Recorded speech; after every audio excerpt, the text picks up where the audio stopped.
வணக்கம் and welcome back to our channel. அதாவது நம்ம இன்றைக்கி என்ன வீடியோ பார்க்க போகிறோம்னா, நம்ம கிருஷ்ணகிரியில் ரொம்பவே பெருமையானது இந்த எக்ஸிபிஷன் தாங்க. வருஷம் அகில இந்திய மாங்கனி கண்காட்சி நம்ம கிருஷ்ணகிரியில் ஜூன் மந்தில் கண்டக்ட் பண்ணுவாங்க. ஒவ்வொரு வருஷமும் நம்ம எல்லாரும் என்ன எதிர்பார்ப்போம்னா, இந்த அகில இந்திய மாங்கனி கண்காட்சி நம்ம பாய்ஸ் ஸ்கூல் கிரவுண்டில் ஓப்பன் ஆனால் நல்லாயிருக்கும்னு நினைப்போம். பட் ஆனால் ஒரு சில காரணத்துக்காக கவர்மெண்ட் வந்து அதை அலோவ் பண்ணலை. எதனாலும் பார்த்திங்க அப்படின்னா, முக்கியமாக டிராஃபிக் வந்து ஹெவி ஆகிடுங்க. லைக் வந்து பார்த்திங்க அப்படின்னா 5 மணிலேருந்து நைட்டு 11 மணி வரையும் அந்த பெங்களூர் ரோட்டில் ஹெவி டிராஃபிக் ஆகும்.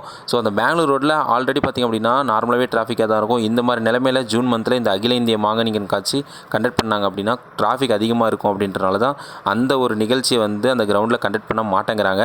ஸோ அதுக்காக தான் லாஸ்ட் இயர் நம்ம ஆர்ட்ஸ் காலேஜ் கிரவுண்டில் கண்டக்ட் பண்ணாங்க. பட் ஆனால் அந்த ஒரு எக்ஸிபிஷன் வந்து பார்த்திங்க அப்படின்னா நம்ம கிருஷ்ணகிரி மக்களுக்கு சாட்டிஸ்ஃபைட் பண்ணலை. முக்கியமாக அங்கே கிளிக் ஆகிறதுக்கு என்ன காரணம் பார்த்திங்க அப்படின்னா, அது ஒரு NH, அதுவும் இல்லாமல் ஃப்ளைஓவர் கீழே மக்கள் எல்லாருமே உள்ளே வந்துட்டு வரணும் அப்படின்றது சேஃப்டி ரிஸ்க் இருக்குது. அப்படின்றத நிறைய பேர் வந்து அங்கே லைக் பண்ணலை. ஸோ அதை கன்சிடர் பண்ணி இந்த தடவை நம்ம டோல்கேட்டுக்கு ஆப்போசிட்டில் இருக்கிற கிரவுண்டில் இந்த வருஷம் கண்டக்ட் பண்ணியிருக்காங்க. இந்த கிரவுண்டு பார்த்திங்க அப்படின்னா ஓரளவுக்கு பெருசாக தான் இருக்குது. இதுக்கான இன்டீரியர் ஒர்க் வந்து இப்போ பண்ணிட்டு இருக்காங்க. ஸோ என்ட்ரன்ஸில் பார்த்திங்க அப்படின்னா பைக் பார்க்கிங்கெல்லாம் நல்லா இட வசதி வேணும்னு சொல்லிட்டு கிளியர் பண்ணிட்டு இருக்கிறாங்க அந்த இடத்த. அது மட்டும் இல்லாமல் உள்ள இன்டீரியரை வந்து ரொம்பவே சீக்கிரமாக கண்டக்ட் பண்ணுறாங்க. எதனாலும் தெரியல, ஒரு வேளை ஜூன் 10லேருந்து 15க்குள்ளே ஓப்பன் பண்ணுற மாதிரி பிளான் இருக்குன்னு நினைக்கிறேன். ஜூன் 2nd வீக்லன்னு சொல்லிட்டு ஆல்ரெடி சொல்லியிருந்தாங்க. அதை கன்சிடர் பண்ணி தான் இந்த ஒர்க்லாம் பார்த்திங்க அப்படின்னா கொஞ்சம் சீக்கிரமாக பண்ணிட்டு இருக்காங்க. ஸோ அந்த ஸ்டேஜ் ஒர்க் அண்ட் தென் பார்த்திங்க அப்படின்னா அந்த கடைங்கள்லாம் போகிறதுக்கான ஷாப்பு வந்து ரெடி பண்ணிகிட்டு இருக்காங்க. அது மட்டும் இல்லாமல் நம்ம விளையாட்டுக்கு தேவையான அந்த ரங்கராட்டனம், ஊஞ்சல், அந்த டான்ஸு அண்ட் தென் பார்த்திங்க அப்படின்னா குழந்தைங்களுக்கு நிறைய ரைட் கேம்ஸ் வந்து நிறைய புதுசாக கொண்டு வந்திருக்காங்க இந்த வருஷம். இந்த கிரவுண்டில் இந்த எக்ஸிபிஷன் செட் ஆகுதா இல்லையா அப்படின்றது இந்த வருஷம் நம்ம வந்து ஒரு ட்ரை பண்ணி பார்த்தா தாங்க தெரியும். ஸோ நம்ம கவர்மெண்ட்டையும் எதையும் சொல்ல முடியாது. ஏன்னா மக்களுடைய சேஃப்டியை தான் அவங்க ஃபஸ்ட்டு பார்க்குறாங்க. ஸோ நம்ம பெங்களூரில் கண்டக்ட் பண்ணோம்னா சேஃப்டி இஷ்யூ இருக்குது, டிராஃபிக் அதிகமாகுது அப்படின்னு பார்த்தாங்க. அட் த சேம் டைம் அங்கே NH கிட்ட ஆர்ட்ஸ் காலேஜில் பண்ணாங்க, அங்கேயும் கொஞ்சம் சேஃப்டி இஷ்யூ இருக்குது. ஸோ நிறைய வெஹிக்கிள்ஸ் வந்து ஹெவி லோடு வெஹிக்கிள்ஸ் போகுது.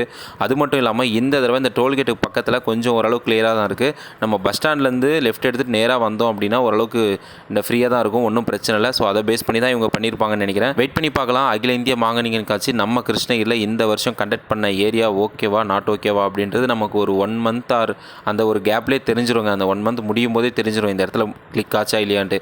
ஏன்னா பீப்புளுடைய விசிட் அதிகமாக இருந்தது, அது வேறு இல்லாமல் நிறைய லைக் பண்ணாங்க அப்படின்னா கண்டிப்பாக இந்த இடம் வந்து ஃபிக்ஸ் பண்ணிவிடுவாங்க. ஸோ அப்கமிங் இயர்ஸ்லையும் கண்டிப்பாக இந்த இடத்த தான் சூஸ் பண்ணுவாங்க, அதில் எந்த டவுட்டும் இல்லை. இந்த இடமும் பார்த்திங்க அப்படின்னா ஓரளவுக்கு நீட்டாக நல்லா இருக்குங்க. லைக் வந்து லுக் வைஸ் NH சைடு பார்த்திங்க அப்படின்னா அந்த விஷுவல் வேறு லெவலில் இருக்கும். போன டைம் ஆர்ட்ஸ் காலேஜில் இருக்கும்போது டவுனில் இருக்கிறனால நம்மளுக்கு இந்த ஃப்ளைஓவர் வந்து அடிபட்டுருச்சுன்னு நினைக்கிறேன். ஸோ அந்தளவுக்கு தெரிஞ்சிருக்காது. பட் இது டோல்கேட்டுக்கு பக்கத்திலே இருக்கிறனால கண்டிப்பாக பப்ளிக் விசிட் வந்து நிறையா இருக்கும்.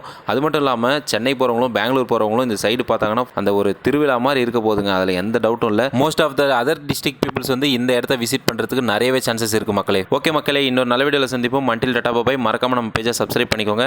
தேங்க்ஸ் ஃபார் வாட்சிங்.